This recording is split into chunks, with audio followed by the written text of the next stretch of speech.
You wake up tired. You check your phone before your feet hit the floor. You have a job, a commute, a list of things due by 5. By the time you collapse into bed, you've been on for 16 hours straight. You assume this is just what being human costs. You assume your ancestors had it worse. Grunting through the underbrush, spear in hand, hunting from dawn until dark just to survive one more day. But the real answer is far stranger.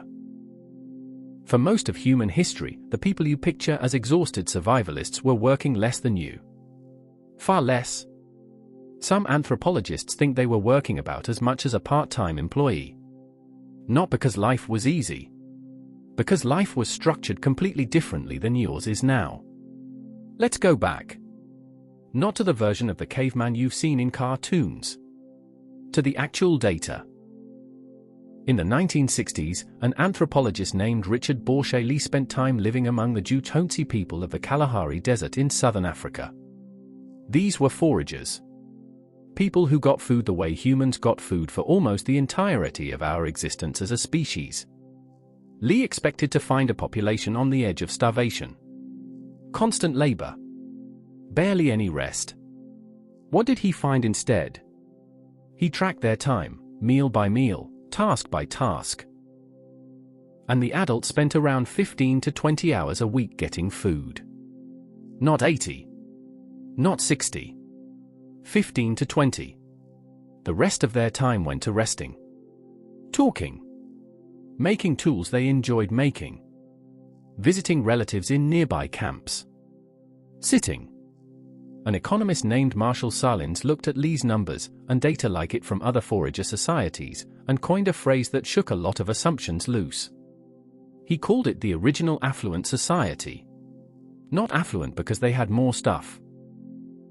Affluent because they wanted less and had time left over once that little was met. Think about that for a second. Affluence without abundance.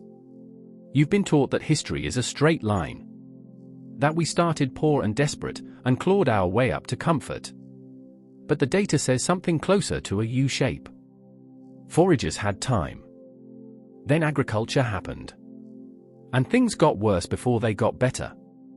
Why would farming make life harder? Because a hunter-gatherer diet was broad. Dozens of plants. Multiple animals. If one food source failed, there were others. But once humans settled into farming a handful of crops, they became dependent on those crops surviving. One bad season and there was famine. One field of wheat instead of 40 different foods. And farming needed constant tending. Planting. Weeding. Guarding against animals. Harvesting before rot or rain. Then storing it and defending that stored food from other humans who might want to take it. Skeletons tell the story bluntly. Archaeologists comparing the bones of early farmers to the bones of foragers who came before them found something you wouldn't expect. The farmers were often shorter. Their bones showed more signs of disease, more stress, more malnutrition. A body that used to eat 40 different foods was now eating 3 or 4, and it showed. So why did anyone switch? That question has haunted researchers for decades. The anthropologist James Sussman, who spent years studying the Juchonsi himself, decades after Lee, argued that once agriculture existed in one place, it created pressure everywhere around it. Farming supports higher birth rates. More people means more mouths, which means more farming is needed to feed them, which locks a population in. It isn't that farming was better. It's that once it started, there was no clean way out. You didn't choose your 16-hour days either. Not really. You were born into a system already running at full speed, the same way a farmer 6,000 years ago was born into a field that already needed tending. Here's the part that should really sit with you. Your body doesn't know the difference between an emergency and an inbox. Your brain evolved in a world where danger came in short, sharp bursts. A predator in the grass. A fight over territory. Adrenaline spikes, you deal with it, then it's over and you rest. Deep, unhurried rest, the kind Lee documented, hours of it, every single day. Now the danger doesn't end. It's a notification. Then another. Then a deadline. Then a message you haven't answered yet, sitting there, quietly running in the back of your mind even while you try to sleep. Your ancestors weren't lazy for resting 15 hours a week of work and calling it enough. They were living inside a system that gave the human nervous system what it was built for. You are living inside a system that almost never does. This isn't a call to abandon everything and forage for berries. That world had its own brutal edges, disease, and infant mortality among them. Nobody is arguing it was paradise.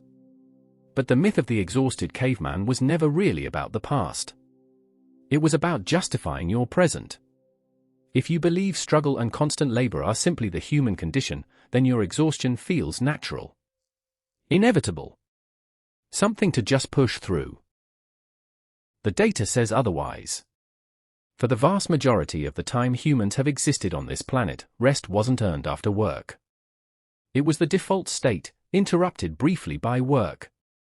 So tonight, when you finally put the phone down and your body sinks into the mattress, and some part of you feels guilty for not doing one more thing, remember this. You're not broken for wanting more stillness. You're not weak for craving fewer hours online. You're an animal built for 15 hours of gathering and the rest of the week to breathe, dropped into a system engineered to never let you stop.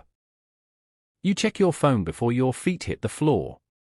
But somewhere underneath all that noise, your ancestors are still waiting. Still whispering that this was never how it was supposed to feel.